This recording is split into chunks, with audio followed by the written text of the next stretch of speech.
Hi, everyone. Welcome to the September 17th edition of Horses to Watch. It's been a little while since we filmed one of these episodes, took the summer off it was a busy schedule up in Saratoga, but I want to get back into looking at some of these replays as we're now well into the Belmont meet. So I'll be looking back at the last 2 weeks at Belmont Park, and turns out that all of these replays that I'll be looking at are two-year-old races. I know a lot of people are excited about two-year-olds debuting at Saratoga, but we tend to see some pretty interesting two-year-old races once we get back to Belmont Park, particularly more turf races and some two-year-old route races. So we'll be looking at a number of those. We've got 4 replays to get to, so let's start with the race from last Sunday at Belmont.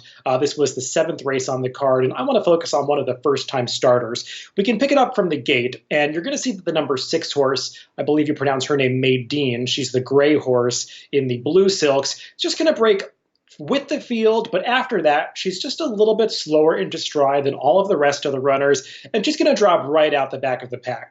Now, one of the things that we have to talk about in relation to a lot of these dirt replays is that ever since we've gotten back to Belmont Park, there's been a pretty apparent rail bias on the dirt surface. It's come and it's gone, but it's been in evidence on most days. And it was certainly the case on this Sunday card that you really wanted to be on the rail for the majority of your trip on the dirt to have the best shot. And you're going to notice that the top finishers in this race are the number 4, the number 3, and the number 2, all the horses that rode the rail for their entire trips. Now, you see the number 6, Dean, moving up in between horses, and she is just a horse, one of the horses in this race that is never going to be on the rail, and she's actually the one of those horses that's not on the rail that is going to be finishing up the best at the end of this race. She's a first-time starter for Mark Hennig. She's a daughter of Tappet by a Damasa family that is primarily routing horses, actually routing horses on the turf, so maybe she'll want a surface switch in the future. But this is a horse that probably needed this first race. I was watching some of her workouts prior to this and reading about them, and she's a horse that had broken slowly in a number of workouts, had been slow into stride, but is always finishing well. And I think we saw that kind of performance in this debut, because now that they're into the stretch, you're going to notice these 3 horses that had ridden the rail for the entire race just seem energized in a way that the others aren't at the end of this race. And I think it's a real credit to number 6, Dean, that she's running on as well as she does at the end here. She almost gets up for third, and I don't think we're going to roll it past the wire, but if you watch the gallop out, she's actually galloping out in front of the rest of the field.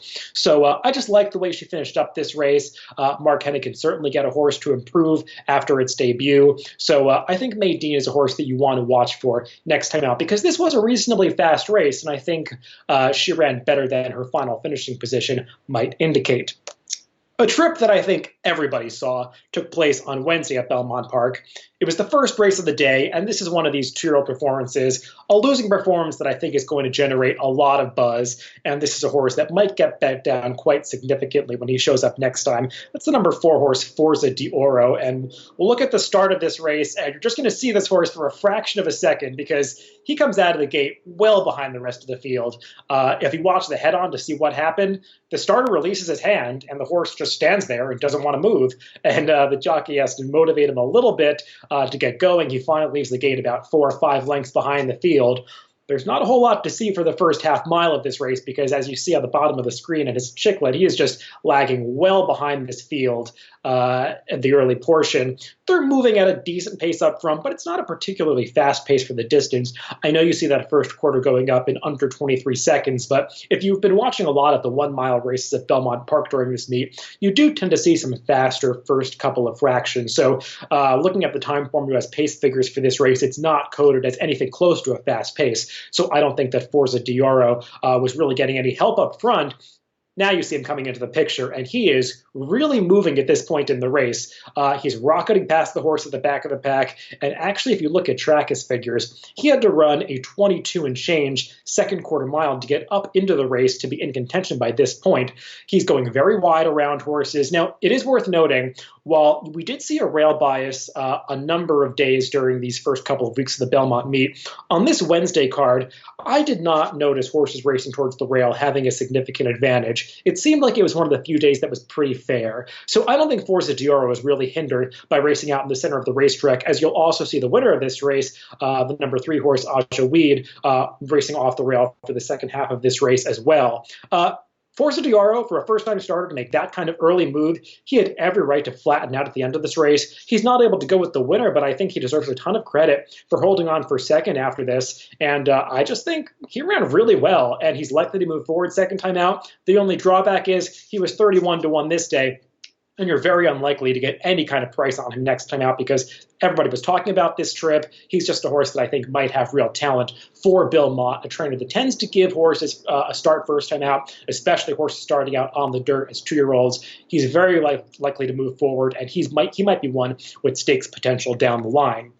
The third race we're going to take a look at is one from last Saturday. It's the 6th race on the card, going 6.5 furlongs for 2-year-old maiden fillies. And this is really a question that I'm not sure which horse had the worst trip. We can break from the gate. I want to focus on 2 first-time starters, the number 2 Harlem Heights and the number 3 Mrs. S. And you'll notice that Harlem Heights breaks fine and Mrs. S breaks a little bit slowly. This is one of the days that the rail bias was back. I think horses racing on the rail this day definitely had an advantage. Not the strongest rail bias we've ever seen at one of these NYRA tracks. There are certainly stronger ones, but I do think you were better off racing down inside, and the eventual winner is the number 1 secondary market, who was down inside for almost the entire race until they got into deep stretch. Now, the number 2 Harlem Heights races down on the rail the entire way, but right here, notice that she's trying to make a move up inside, and she has to steady in behind the leader. You don't want to see that with a 2-year-old trying to make a move and then having to lose your momentum, re-rally. It's just a really difficult position to be in. Mrs. S, meanwhile, she was left at the start, but she's getting an unencumbered outside run, moving up into the race seamlessly. The question is, who was hindered most? Because Harlem Heights did have that trouble where she got stopped. On the other hand, she's on the rail for her entire trip, whereas Mrs. S, you can see, is out in the 4 or 5 path at this point in the race, really not the part of the track that you want to be racing on.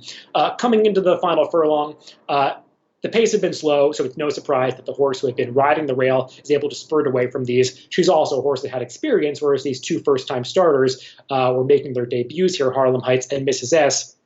Which one ran better? To be honest, I'm not really sure. I think they both have a right to move forward second time out. Mrs. S is a horse who had been working very well prior to this race for Todd Pledger, who has really gotten back on track with his 2-year-old first-time starters recently, so she seems like one with ability. Harlem Heights, on the other hand, goes out for Shig McGahee. He tends to give his horses a race first time out, so while she wasn't the best part of the track, she had that little bit of trouble. She's also bred to go a lot farther. She's a half-sister to both Point of Entry, the horse who was second on the Breeders' Cup Turf and had won the Sword Dancer, who wanted to go 1.5 miles, as well as Pine Island, the Grade 1 Alabama winner. So she's bred to run all day. Both of these horses should improve in their subsequent starts. I'm not really sure which one I'd prefer if they showed up against each other next time. I think it's pretty close between these two, but they both are likely to do better with this start under their belts.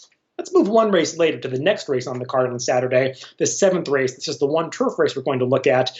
And the number 2 horse, Velvet Crush, had made one start at Saratoga in a dirt sprint, hadn't taken a lot of tote support that day, maybe was a little bit green, just kind of ran around the track dully without ever showing much. But she got on turf for the first time here without really a ton of pedigree to handle the surface, but I thought she took a nice step forward. We'll break from the gate, and you're going to see that she has most of her trouble right after the start because she's going to stumble. The number 2 horse there you see with the orange and purple silks. She just kind of, her nose dips a little bit, and she's kind of behind the 8 ball right from the start. She wants to show more speed. She's trying to rush up, but horse is in this pretty large field, and they come over towards the inside, and she just basically has nowhere to go a couple of strides after this. And you see she's starting to throw her head around a little bit. She's getting a little bit ranked. She doesn't really want to settle under her rider. And it takes her really about 3 furlongs before she really relaxes into this position behind horses. So I'm always looking for things like this with lightly raced horses because it really does detract from their ability to finish off the race when they're fighting a rider early in the going. This is also a race that did not feature a ton of pace. The horses that dominated this race, I think the number 7 Inveterate was 3rd, and the number 3, the heavy favorite Indochine, is going to be the eventual winner. They were up close to the pace throughout. So I think that Velvet Crush does deserve some credit for making up the ground that she does in the stretch of this race. Now, she does get a pretty good trip after this. She had that trouble in the first furlong, but she's saving ground around the turn. That's where you want to be. She gets into the stretch, and you're going to see her coming between horses. And I just like when you see 2-year-olds show the determination and the grit to split horses, come through narrow openings, and you're going to see this filly do all of that. She's down in a tight spot inside, and there's not a ton of room to come through here, but she's going to come through inside of Indochine. Typically, horses do better when they're closing outside of rivals. She's going to split these horses and eventually get up for second. She's never really making any kind of eye-catching move, but she just keeps coming. She's just plugging away, and I thought this was a pretty good effort for a horse getting on turf for the first time that had a little trouble early on.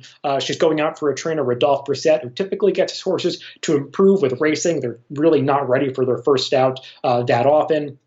So I think she's a horse that really could step forward in subsequent starts. And even though she doesn't have a ton of turf pedigree, she obviously took to it in this race, and they'll probably stick to turf with her in the future. So I think this was a decent race in terms of quality, and she's a horse that probably ran a little bit better than her final finishing position might indicate. So she's one that might be able to break out of the maiden ranks next time out. We'll see if any of these horses turn out to be good bets, because a lot of these second-time starters, they do get some support at the windows next time out. But I think all of these horses that I highlighted showed some ability in these races, and they should do better next time out, and possibly even against winners in the future, as all of these horses have pedigrees to be okay. So those are 4 replays this week. I'll come back with another set of replays next week as we continue this Horses to Watch series. Thanks for watching this week, and I'll see you again next week.